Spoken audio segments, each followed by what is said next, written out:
नमस्कार, मी साईनाथ गावकर.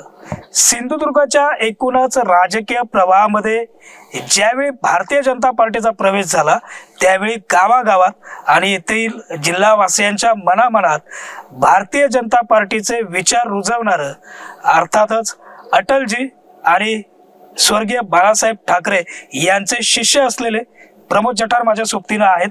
जठार साहेबांचा खरं तर येत्या 19 एप्रिलला वाढदिवस देखील आहे आणि त्यानिमित्तानंच हा पॉलिटिकल स्ट्राईक आपण जठार साहेबांकडे करतोय.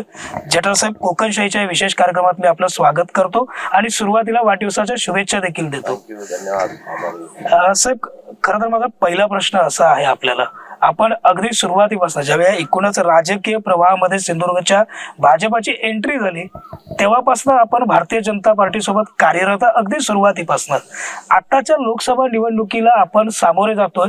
नेमकं तुमच्या मनात काय सुरू आहे?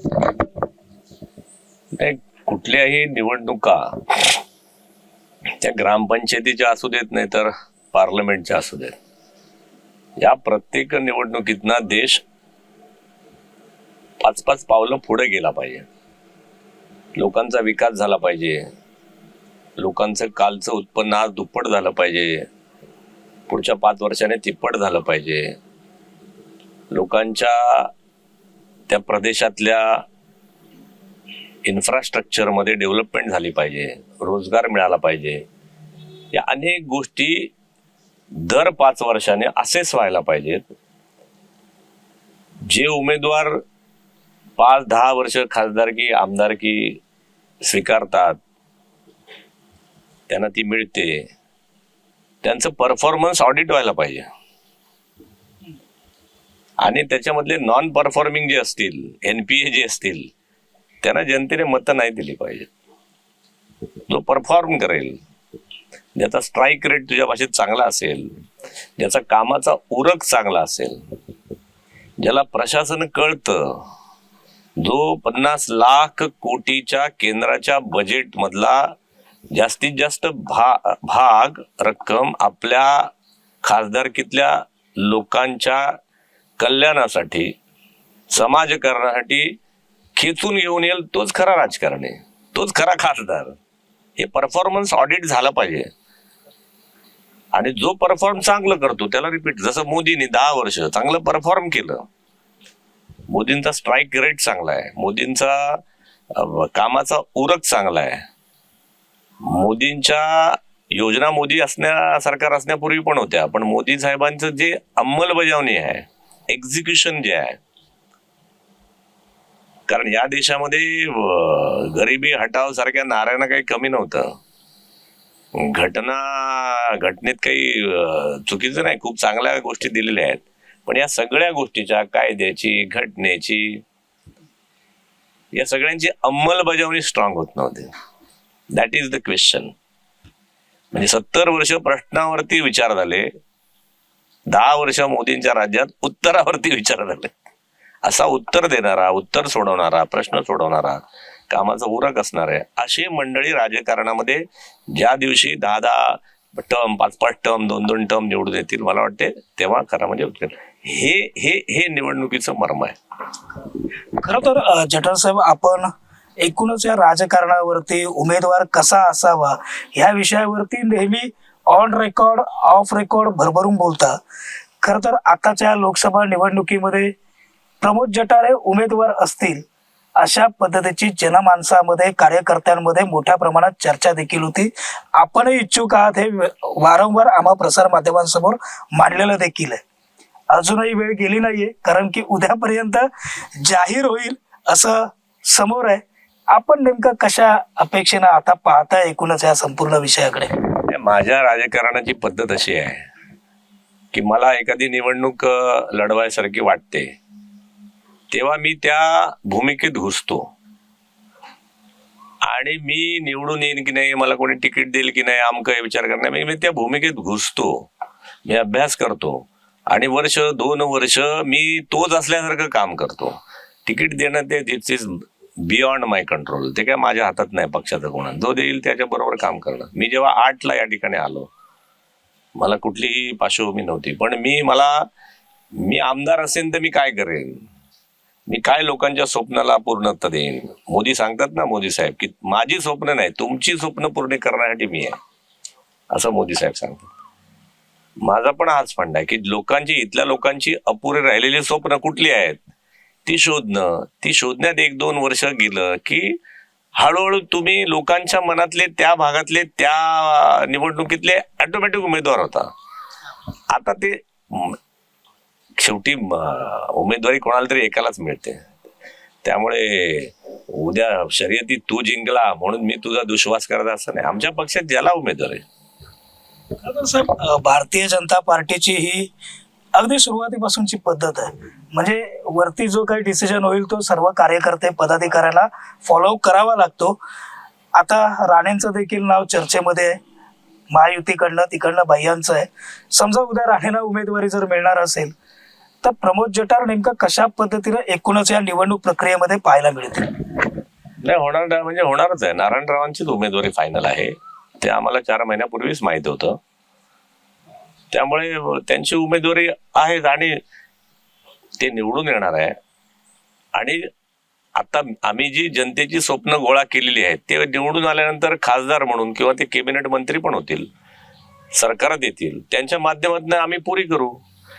नॉट रिक्वायर्ड की मी झालो तरच करेन. माझे ते मोठे सहकारी आहेत, ज्येष्ठ सहकारी आहेत, राजकारणातला अनुभव त्यांना दांडगा आहे. ते माझ्यापेक्षा जास्त काम करून घेऊ शकतील आणि त्यांचा उपयोग, त्यांचा अनुभव, त्यांचा एक्सपिरियन्स तो आमच्या भूभागाला तर ताकदवान आहेत. त्यामुळे त्यांना जास्त ताकदीचं आम्ही निधी केंद्रातनं 50 लाख कोटीतला खेचून आणू शकतो. म्हणून आम्ही त्यांच्या मागे बॅक ऑफिसचं काम करू. सगळेच फ्रंटवर लढायला पाहिजे. कोणी बॅक ऑफिसला पाहिजे, कोणी फ्रंटवर पाहिजे. सगळेच विमानाच्या कॉकपिटमध्ये बसून विमान कसं पडेल खाली ते. म्हणून पायलट एकच असतो, कॅप्टन एकच असतो.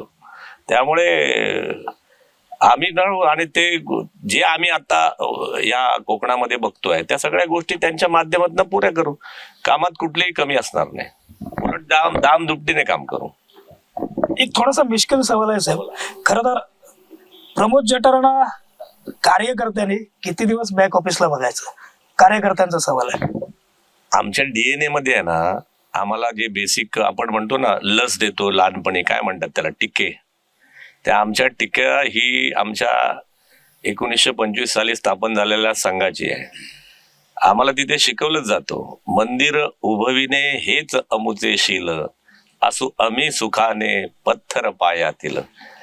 कळस होतात ना, कळस, त्याच्या पायात पण कोणीतरी दगडाने राहावं लागतं तर कळस राहतो.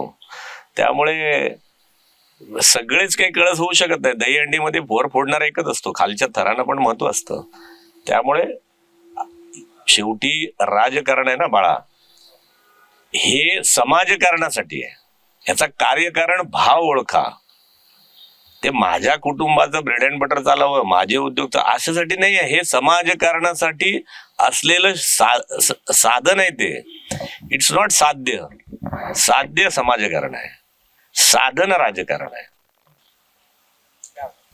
खरं तर ना जठार साहेब, भाषणांमध्ये आम्ही आपल्याला पाहतो, असं मुलाखत देताना पाहतो, ऑफ रेकॉर्डही बोलतो, एक छान वाणी आणि ती ऐकत राहावी असं राजकारणातलं एक व्यक्तिमत्व म्हणून प्रमोद जठार यांची ओळख आहे. हे आजच्या ह्या वाढदिवसाच्या मुलाखतीच्या निमित्तानं आणि पॉलिटिकल स्ट्राईकच्या निमित्तानं देखील अधोरेखित करतो. खरं तर साहेब, मागील 10 वर्ष रत्नागिरी सिंधुदुर्ग या लोकसभा मतदारसंघामध्ये खासदार विनायक राऊत हे खासदारकीची टर्म पूर्ण केली आहे. त्यांनी 3ऱ्या टर्मसाठी उमेदवारी अर्ज भरला आहे. पहिल्या टर्म मध्ये म्हणजे पहिली 5 वर्ष ते भाजपा बरोबर होते, नंतरचे 5 वर्ष विरोधामध्ये होते, परंतु एकही मोठा प्रकल्प या मतदारसंघात येऊ शकला नाही. या एकूणच गोष्टीकडे आपण कसं बघता? बेसिकली माझं काही ते काही दुश्मन नाहीत. राजकारणाच्या पलीकडे मी सगळ्यांचाच मित्र आहे, परंतु त्यांचा आवाका नाही राजकारणामध्ये किंवा ह्या सगळ्या डेव्हलपमेंट हे आणणं हा त्यांचा विषय नाही. कारण ते स्वतःच कन्फ्यूज आहेत. त्यांना कोकणाच्या विकासाची नाडी परीक्षा नाही. जेव्हा आपणच एखाद्या बाबतीत स्पष्ट नसतो की मला काय करायचंय, त्यांना स्वतःला काय करायचं हे त्यांनाच माहित नाही, म्हणून ते नेहमी म्हणतात बघा, लोकांना हवं असेल तर करू, लोकांना नको नसेल तर नाही करणार. It's means what? आज तुम्ही चॅनलवरती माझी मुलाखत घ्यायला आले का? लोकांना विचारून आले का? तुम्हाला वाटलं याची मुलाखत घ्यावी, मला वाटलं द्यावी, दिली. कसं आहे, कुठलंही कार्य घडताना, कुठलंही डेव्हलपमेंट होताना त्रास तर होतोच ना. सावित्रीबाई फुले, ज्योतिबा फुले यांनी मुलींसाठी शाळा काढली पुण्यामध्ये. लोकांनी चिखल मारला, दगड मारले. मग ज्योतिबाने पहिलं बायकोला शिकवलं, मग बायकोने मग सगळ्या मुलींना शिकवलं. त्रास झालाच हो. सतीची चाल बंद होताना त्रास नाही झाला. कुठल्याही गोष्टी अंधश्रद्धा असतील किंवा चांगल्या गोष्टी असतील, आणताना काढताना त्या त्या काळातल्या मंडळींना त्रास होतोच ना. डॉक्टर बाबासाहेब आंबेडकरांना त्रास नाही झाला, स्वातंत्र्यवीर सावरकरांना त्रास नाही झाला. म्हणजे हिंदू म्हणून घ्यायला लाज वाटत होती. तेव्हा स्वातंत्र्यवीर सावरकरांनी 1923ला हिंदुत्वावर पुस्तक लिहिलं. 1857चं बंड हे बंड आहे शिपायांचं, हे म्युटिनी आहे, हे स्वातंत्र्य समर असं त्यांनी पुस्तक लिहिलं त्यावेळेला. त्याच्यावर ब्रिटिशांनी बंदी घातली आणि त्याच्यातनं हजारो क्रांतिकारक निर्माण झाले. काही लोक ब्रिटिशांच्या सेवेत होती. आता माफीवीर म्हणून स्वातंत्र्यवीर सावरकरांना म्हणतात. तेव्हा अनेक लोक नावं घेणं योग्य नाही, अनेक लोक ब्रिटिशांचा पाहुणचार घेत होते. म्हणून माझं म्हणणं आहे, त्या त्या काळामध्ये त्या त्या लोकांचं असं म्हणजे आज करू नये. ठीक आहे, त्यांनी त्यांच्या काळात काही चांगल्या गोष्टी वाईट. हा 10 वर्षाचा काळ विनायक राऊतांचा, हा या भागातल्या पिढ्यानं 10-15 वर्ष मागे नेणारा झाला. त्यांनी काय पुढे नेलं सांगावं? प्रकल्प आला की लोकांना हवा असेल तर नाही तर नाही आणणार. आता मेजॉरिटी लोकांना हवा आहे, मायनॉरिटीनं नको आहे. मायनॉरिटीने समजा तिथे आंदोलन केलं म्हणजे नको झालं का? बरं, ते सांगतात आमच्या मुख्यमंत्र्यांना कोणीतरी खोटं सांगितलं म्हणून त्यांनी बारसूचं नाव सांगितलं रिफायनरीला. आयला मुख्यमंत्र्यासारखा माणूस, त्याच्याकडे त्याचे अधिकारी खोटं त्यांना सांगतात. मग आता हा याच्यात कोणाची हे समजावं? मुख्यमंत्र्याची तोहीम आहे का त्यांच्या अधिकारी चुकीचे अधिकारी नेमले म्हणून त्या मुख्यमंत्र्याचं कौतुक आहे? काय करावं? या भागाचे मूळ प्रश्न विनायक राऊत नावाच्या माणसाला मूलतः कळलेच नाहीत. या भागाची नाडी परीक्षा अजूनही कळले नाहीत. मी आजही त्यांच्या अनेक हे बघतोय मुलाखती. त्यांचा उद्देश काय, कशासाठी करताय ही निवडणूक? त्यांना लढवायची कशासाठी? त्यांचं काय 2 ठाम मत आहेत. ते सांगतात प्रकल्प आम्हाला विनाशकारी नकोच, असतील तर चांगले घेऊन यावेत. अरे चांगले घेऊन यावेत म्हणजे काय? मग तुम्ही घ्यायला खासदारकीच्या निवडणूक येतात, ज्यांना आणायचं ते उभे राहतील. म्हणजे खासदारकीला निवडणूक तुम्ही लढवायची नाही, प्रकल्प लोकांनी आणायचे आणि तुम्ही ते बंद पाडायचे. What is this nonsense? म्हणून मी म्हटलं ते स्वतः कन्फ्यूज आहे. आणि कन्फ्यूज माणूस हा त्या भूभागाचं कल्याण करू शकत नाही. पहिलं त्यांनी फर्म असावं. आपल्याला काय असावं? इथल्या लोकांची समस्या पूर्णपणे समजून घ्यावी. बंद पडलेल्या शाळा बघाव्यात, बंद पडलेली घरं बघावीत, न होणाऱ्या मुला मुलींचे लग्न पाहावीत, वधूवर मेळाव्यात जावं. दिवसेंदिवस डे बाय डे रिड्यूस होणारी सिंधुदुर्ग रत्नागिरीतली लोकसंख्या बघावी. इथे हाताला रोजगार नाही बाबा, इथे रोजगार निर्माण झाला पाहिजे. म्हणजे इथल्या शाळांमधनं आम्ही हजारो मुलं शिकवून इंजिनियर डॉक्टर करणार असं, आणि त्यांना नोकरी देण्याचं काम मुंबई पुण्याने करायचं. इकडे तयार झालेला हापूस आंबा वाशी मार्केटला विकायला मुंबईला पाठवायचा. मला कळत नाही ना इथल्या मुलांना. म्हणजे त्याने ठामपणे सांगायला पाहिजे, आमच्या इथे मुलांनी शिका, आमचे रोजगार आम्ही निर्माण करू, आमचे प्रकल्प आम्ही निर्माण करू. म्हणजे रिफायनरी जामनगरला झाली तर चांगली आणि रत्नागिरीत झाली तर वाईट. त्या जामनगरच्या रिफायनरीमध्ये यांनी जाऊन पार्ट्या केलेल्या चालतात. एक अंबानी श्रीमंत झालेला का चालतो, त्याच्यात तेच आहे ना क्रूड ऑइल. ते जामनगरमध्ये पण रिफाईन होतं. मग जामनगरमध्ये आपल्याच समुद्र किनाऱ्याच्या पुढे आहे. मग पृथ्वीचं समतोल बिघडत नाही का? पर्यावरण बिघडत नाही का? उष्णता वाढत नाही का? विरोधी पक्षाचं मला सांगायचंय हे नाही होत का? जामनगर हा काय पृथ्वीच्या चंद्रावरचा भाग आहे का? मग तिथे हा प्रकल्प केला, हजारो लोकांना गुजरातने रोजगार दिले, रिलायन्स श्रीमंत झालेला आहे ना, चालतो का? मग त्याच्याच मुलाच्या लग्नामध्ये जाऊन ह्यानी पार्ट्या केलेल्या चालतात का? आणि आमच्या लोकांनी, इथल्या लोकांनी शिकून जामनगरमध्ये, पुण्यामध्ये, मुंबईमध्ये नोकऱ्या कराव्यात का? ही कुठली दूरदृष्टी आहे? विनायक राऊत फक्त चष्मा लावतात, त्यांना डोळे आहेत, त्यांना दृष्टी नाही आहे. त्यांना दृष्टी नाही, त्यांना डोळे दिले परमेश्वराने, चष्मा दिलाय. उद्धव ठाकरेंना डोळे आहेत, पण ह्यांना दूरदृष्टी नाही आहे. त्या कुठलाही प्रकल्प असू दे, सी वर्ल्डचा प्रकल्प असू दे, का केला? चिपीच्या प्रकल्पाला का विरोध झाला होता? कुठलाही प्रकल्प, माझं म्हणणं त्या प्रकल्पाच्या विज्ञानावर बसा.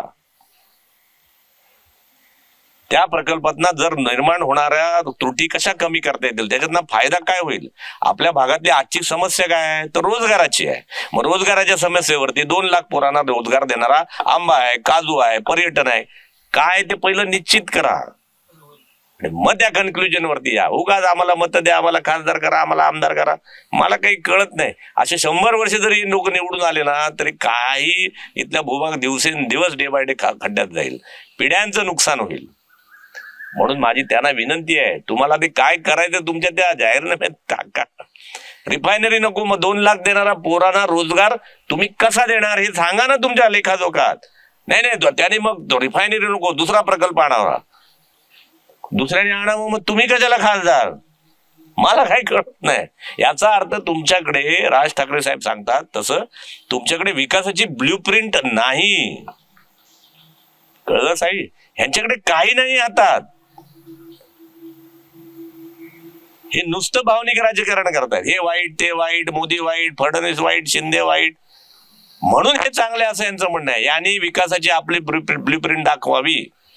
माझं चॅलेंज आहे तुझ्या ह्याच्यातनं. मी 2 लाख लोकांना रोजगार देणारा रिफायनरी आणला, तुम्ही 2 लाख पोरांना रोजगार देणारा एक तरी प्रकल्प दाखवा, मी माझं राजकारण सोडून निघून जाईन. That is my question. Jatav साहेब, मध्येच आपल्याला तो एक प्रश्न विचारू इच्छित होतो, कारण विरोधकांचं नेहमीचं म्हणणं आहे की नेहमी चांगले प्रकल्प गुजरातला नेले जातात आणि महाराष्ट्राच्या माती, कोकणाच्या माती अशा पद्धतीचे प्रदूषणकारी प्रकल्प मारले जातात, असं विरोधकांचं म्हणणं आहे. अगदी काल मी वरुण सरदेसाई यांची सुद्धा एक्सक्लुझिव्ह मुलाखत घेतलेली होती. विनायक राऊतांचं तेच म्हणणं आहे. तुम्ही काय सांगाल? अरे मग मी आत्ताच सांगितलं ना, रिफायनरी जामनगरला पण आहे, ते जामनगर गुजरातमध्येच आहे. यांचा अभ्यास नाही बाळानो. जामनगरला रिफायनरी क्रूड झाली, ती सिंधुदुर्गात किंवा रत्नागिरीत का व्हावी?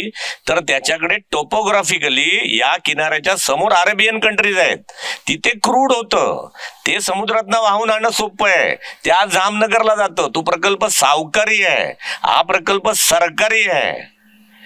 एक माणूस तिकडे श्रीमंत होतोय, इथे अख्खं सरकार श्रीमंत होईल, लोक श्रीमंत होतील. आपण ठरवलं पाहिजे ना आपल्याला कुठला हवा आहे. माझा आजार इंजेक्शनने बरा होईल का, आयुर्वेदिक औषधाने बरा होईल का, होमिओपॅथिकने बरा होईल, हे सांगणारा डॉक्टर कोकणाला पाहिजे, त्या डॉक्टरचा ऐकणारा कोणतरी पाहिजे. त्यांनी नेलं ना रिफायनरी, त्यांच्याकडे पण आहे. गुजरातमध्ये काय नाहीये? आहे रिफायनरी, कोण नाही म्हणतंय. म्हणून तर मी म्हणतो ना, त्यांच्याकडे प्रदूषण झालेलं चालतं, आमच्याकडे मात्र पोरांना रोजगार द्यायचा आला की आलं धमका आलं, हे मला पटत नाही. म्हणून माझं चॅलेंज काय आहे, ठीक आहे हे नको आहे ना, तुम्हाला साईचा चॅनल नको आहे ना, तुम्ही दुसरा चॅनल उभा करा. प्रमोद जठारचं रिफायनरी किंवा माझं काही लॉजिक असेल प्रकल्पाच्या माग, मला काही त्याच्यातनं रोजगार मिळतो म्हणून माझं म्हणणं आहे, आम्ही एखादा प्रकल्प आणतो, तो 2 लाख पोरांना रोजगार देतो. तुम्हाला असं वाटतं विरोधी पक्षांना की नको, तुम्ही 2 लाख पोरांना रोजगार देणारा प्रकल्प दाखवा, नाही तर निवडणुकीतनं गरीब. जटाव साहेब, खरं तर आपण एक थेट चॅलेंज दिलेलं आहे. मी पुन्हा एकदा थोडंसं लोकसभा निवडणुकीकडे वळतोय. अनेकांची नावं खरं तर महायुतीच्या अनुषंगानं चर्चेमध्ये होती. एकनाथ शिंदेच्या शिवसेनेकडनं होती, भारतीय जनता पार्टीकडनं होती. काही नावं मागे पडली, काही नावं पुढे सरकली. एकूणच या संपूर्ण विषयामध्ये मित्र पक्षावरती अन्याय केला जातोय भारतीय जनता पार्टीकडनं, असं एक चित्र सोशल मीडियामध्ये किंवा माध्यमांमध्ये रंगवलं जात आहे. तुम्ही नेमकं याकडे कसं पाहताय? तुम्ही या एकूणच रंगवल्या जात असलेल्या चित्राकडे तुमच्या अँगलनं कसं पाहताय? काय उत्तर राहील? नाही, याच्यात काही फार कठीण नाही. या बघा, त्या भागामधल्या विभागामधल्या 5-5, 6-6 लोकसभेच्या सीट आहेत. आता तुम्ही 3-4 पक्षांची महायुती जेव्हा करता तेव्हा त्या प्रत्येक महायुतीतल्या पक्षाला, सहकारी पक्षाला कुठे ना कुठे सीट दिली तर ती मतं ट्रान्सफर होतील. याच्यामध्ये काय न्यूक्लिअर सायन्स नाहीच आहे.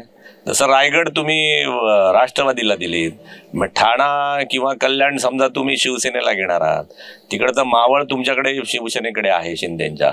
मग आता याच्यात भाजपला कुठेतरी एक का दुसरी सीट नाही दिली तर ती मतं ट्रान्सफर होताना अडचणी होईल. म्हणून आमचं म्हणणं होतं की ठाणा आणि सिंधुदुर्ग भाजपला द्या, मावळ, कल्याण, पालघर या शिंदेकडे ठेवा आणि रायगडला राष्ट्रवादी, असे 6 सीटचं विभागणी होती. मला वाटतं ह्याच्या पलीकडे काय, एक पण सीट मिळाली नाही तर कार्यकर्ते काम नाही करणार आणि त्यांना सांगण्याचं धनिष्ठ कुठल्या नेत्याच्या अंगात राहणार नाही. हा त्याच्यातलं लॉजिक आहे. काय तुला आणि मला काय वाटेतोडी घालायची आहेत?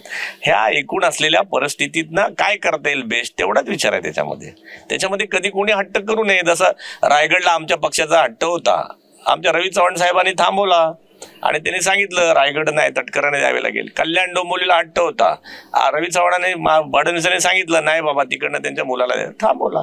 त्यामुळे त्या लोकांनी त्या काळात थांबावं. साहेब, खरं तर आता या चर्चेच्या आपण पुढे जातो. एकूणच महाविकास आघाडीचा रत्नागिरी सिंधुदुर्ग लोकसभा मतदारसंघातील परफॉर्मन्स आहे हा कसा असेल? काल एकूणच विनायक राऊतांचं शक्ती प्रदर्शन देखील अर्ज भरत असताना झालेलं आहे. आपल्या समोरही त्याचे व्हिज्युअल्स आलेले आहेत. काय सांगाल, त्या एकूणच परफॉर्मन्स कसा असेल तुमच्या मते? खरं सांगू तुम्हाला का की महाविकास आघाडी जो काही प्रकार आहे तो कोणत्याही महाराष्ट्राच्या, कोकणाच्या, देशाच्या, ऐकलं का बाळा, विकासासाठी नाही आहे.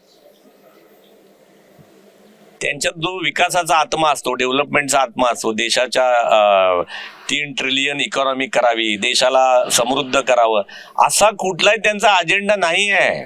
त्यांचा एकच अजेंडा आहे, मोदींना हटवा, मोदींना हरवा. म्हणून जेव्हा दुसऱ्याच्या विरोधात एखादा पक्ष उभा राहतो ते संपतात. जो काँग्रेस तोपर्यंत जिवंत राहिली, शिवसेना तोपर्यंत जिवंत राहिली उद्धव ठाकरेंची, जोपर्यंत ती काहीतरी मुद्दा घेऊन उभी राहत होती, विकासाचा, मराठी माणसाचा, हिंदुत्वाचा, देशाचा. विकासात काहीतरी मुद्दा होता. या निवडणुकीत त्यांचा मुद्दाच गायब आहे. त्यांचा मुद्दा एकच, मोदी हटाव. आता जर ह्यांच्याकडे हाच मुद्दा असेल तर लोक म्हणतात अरे आम्ही मोदींना पंतप्रधान करण्यासाठी त्यांच्या समोर एक तरी माणूस आहे, विकासाचा अजेंडा आहे. तू विनायक राऊतांना मत म्हणजे राहुल गांधींना मत आहे, असं स्वतः संजय राऊत म्हटले. विनायक राऊतना मत हे राहुल गांधी. आता राहुल गांधी कोण आहेत? राहुल गांधी भारत जोडो करायला गेलेत. ज्यांच्या आजोबा पणजोबाने भारत तोडला ते आज भारत जोडत आहेत. आणि मोदी साहेब काय करतायत, जो त्यांच्या आजोबांनी पणजोबांनी तोडलेला भारत आहे तो अखंड करणं, वसुधैव कुटुंबकम करणं, हे मोदी साहेब करतायत. त्यामुळे जनता शहाणी आहे. प्रभू रामचंद्राचं मंदिर पुन्हा उभं करतायत. पुन्हा समान नागरी कायदा आहे. समान नागरी कायदा काय आहे? घटना परमपूज्य आंबेडकरांनी लिहिली, ज्यांची जयंती परवा झाली 133वी, त्यांचीच लिहिलेल्या घटनेमध्ये आहे एक दिवस या देशामध्ये धर्म, जात, पंथ यांना सगळ्यांना वगळून सगळ्यांना एका समान नागरी कायदा व्हायला पाहिजे. आता ही घटनेची अंमलबजावणी नाही आहे, अंमलबजावणी आहे समान नागरी कायदा. 370 कलम. बाबासाहेबांचं म्हणणं होतं एका देशात 2 देश होणार जमणारच नाही. 370 गेलंच पाहिजे, हळूहळू घालवा. गेलं. अंमलबजावणी आहे. गरिबी हटाव, इंदिरा गांधी गरिबी हटाव, हटली का नाही? मोदींनी 25 कोटी लोकांना गरीब रेषेच्या बाहेर आणलं. राजीव गांधी, प्रश्न पडला होता, 1 रुपया वरून निघतो, 15 पैसे खाली पोचतात, 85 पैसे गायब होतात. मोदींनी जनधन अकाउंट काढली, एका बटनावरती 6,000 रुपये वर्षाचे करोडो शेतकऱ्यांच्या खात्यात जातात, 1 रुपयामध्ये मिसिंग नाही. मला सांग, ह्याने प्रश्न पडले होते या लोकांना, उत्तर ह्याने मोदीने सापडली. त्यामुळे जे महाविकास आघाडी आहे ही बोगस आघाडी आहे, महाबोगस आघाडी. त्यांच्याकडे कुठला अजेंडा नाही, त्यांच्याकडे कुठला नेता नाही, त्यांचा कोणी पंतप्रधान नाही. ज्या राहुल गांधीला ते पंतप्रधान म्हणतात त्याची अवस्था त्यांच्याच पक्षात कशी येते बघा. स्वातंत्र्यवीर सावरकरांना हा माणूस शिक देतो. माझं माझं माझं ना जाहीर तुझ्या माध्यमातून विचारणं आहे विनायक राऊतना आणि त्याच्याशी. स्वातंत्र्यवीर सावरकर ही रत्नागिरी आणि सिंधुदुर्गाचा असेट आहे. ते आपल्याकडे राहिले कामं केलेले आहेत. हिंदुत्वावर त्यांनी पुस्तकं लिहिली, ते क्रांतिकारक होते. त्यांना देणारा शिवी देणारा माणूस राहुल गांधी यांना पंतप्रधान करण्यासाठी विनायकराव राऊत मत मागतात का नाही ते त्यांनी सांगावं. विनायक राऊतला मत म्हणजे राहुल गांधीला मत, आणि राहुल गांधीला मत म्हणजे स्वातंत्र्यवीर सावरकरांना दिलेल्या ज्या शिव्या आहेत त्यांचं समर्थन करण्यासारखं आहे. म्हणून मला विश्वास आहे सिंधुदुर्ग रत्नागिरीला एक सुद्धा माणूस या विनायक राऊत नावाच्या माणसाला मत देणार नाही, नाही द्यायला पाहिजे. सावरकरांचा अपमान आहे. जठार साहेब, खरं तर आता अगदी शेवटचे माझे 2-3 प्रश्न आहेत, पण तुमचा वाढदिवस आहे म्हणून मला एक फार छानसा प्रश्न तुम्हाला विचारावासा वाटतोय. तो म्हणजे तुमच्या आजपर्यंतच्या एकूणच राजकीय प्रवासामध्ये जे मी सुरुवातीलाही बोललोय, 2 फ्रेम आहेत त्या मला देखील भावतात. एक म्हणजे बाळासाहेबांच्या अगदी आपण जवळ बसलेले होतात ती फ्रेम आम्ही आपल्या सोशल मीडियावरती आणि इथे देखील पाहिलेली आहे. आणि दुसरी फ्रेम ज्यावेळी मोदीजींची इथं सभा झालेली होती त्यावेळी मोदीजींच्या शेजारी आपण बसलेले होतात. आत्ताच्या घडीला हे सगळं राजकारण महाराष्ट्रातलं देशातलं बरंच काही बदललंय. तुम्ही नेमकं या दोन्ही फ्रेमकडे कसं पाहता? तू का मला फ्रेम मध्ये टाकतोय?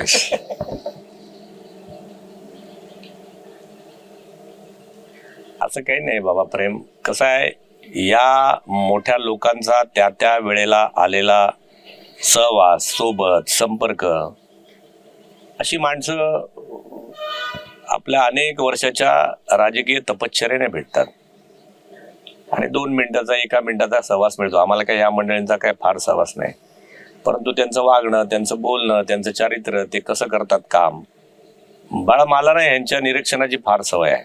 तुला एकच गोष्ट सांगतो, मनोहर पर्रिकर साहेब माझ्या प्रचाराला आले तेव्हा मला त्यांनी सांगितलं, माझ्या गाडीत बसले, मला म्हणले वा, नवीनच होतो मी, आणि त्यांनी दिलेला मंत्र आजही माझ्या कानात आहे, आजही.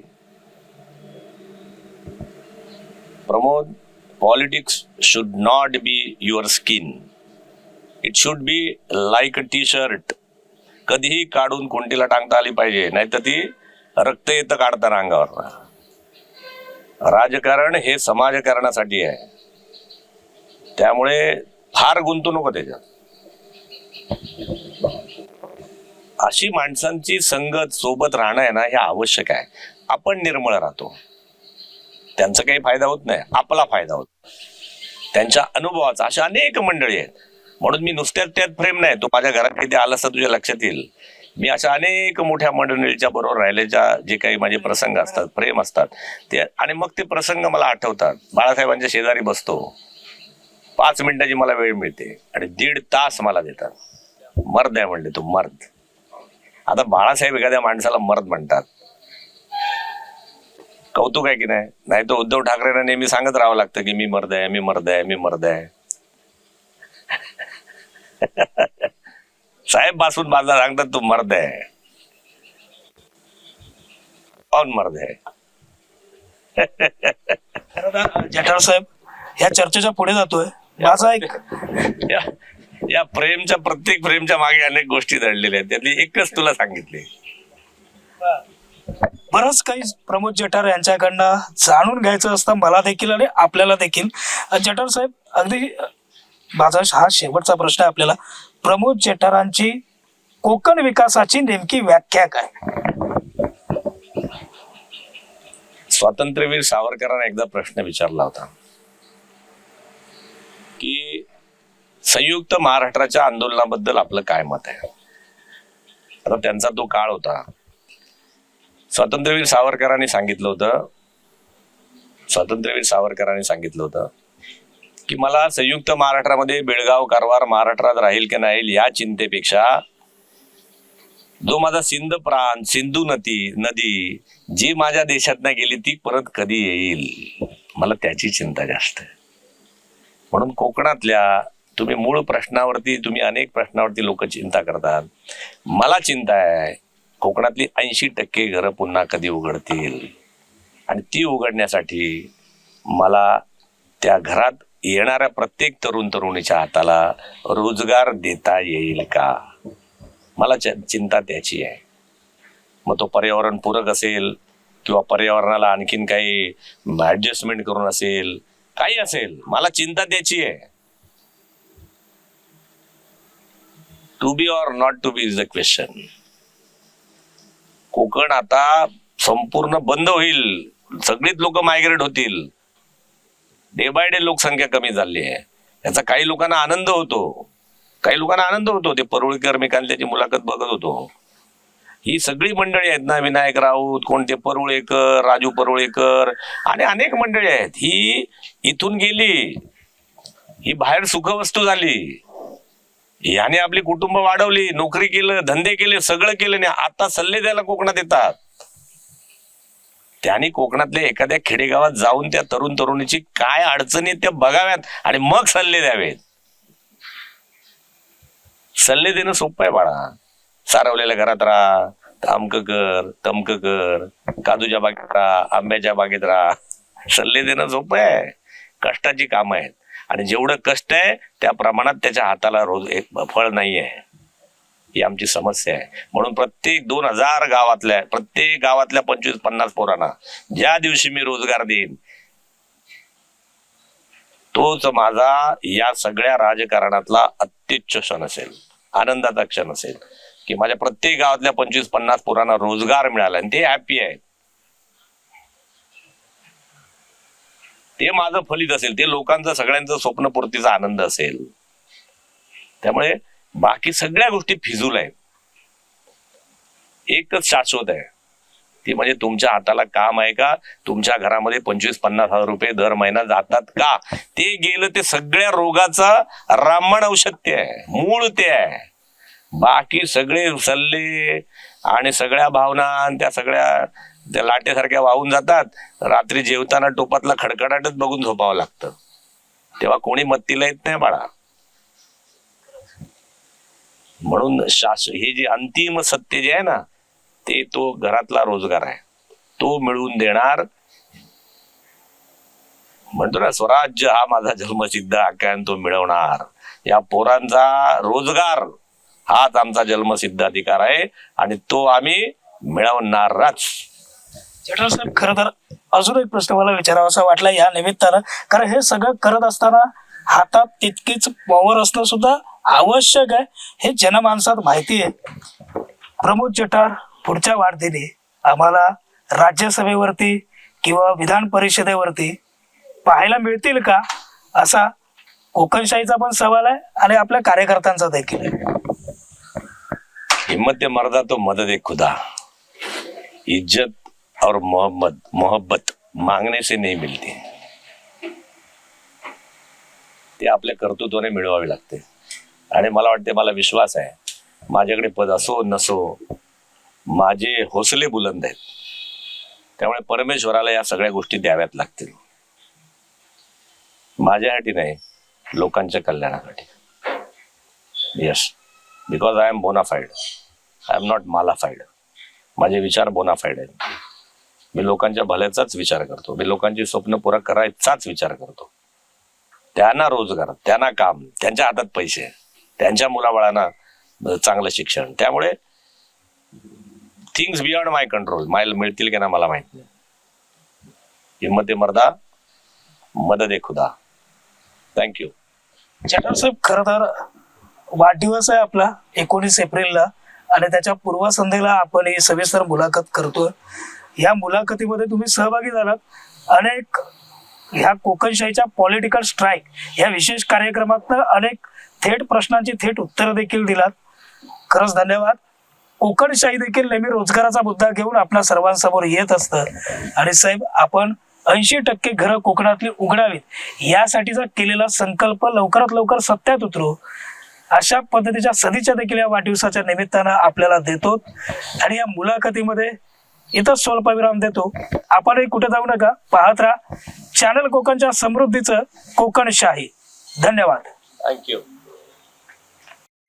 असे नवनवीन व्हिडिओ पाहण्यासाठी कोकणशाहीचं यूट्यूब चॅनल सबस्क्राईब करा व बेल बटन प्रेस करा. तसेच फेसबुक पेज लाईक करा आणि इंस्टाग्राम पेज व ट्विटर पेजला फॉलो करायला विसरू नका.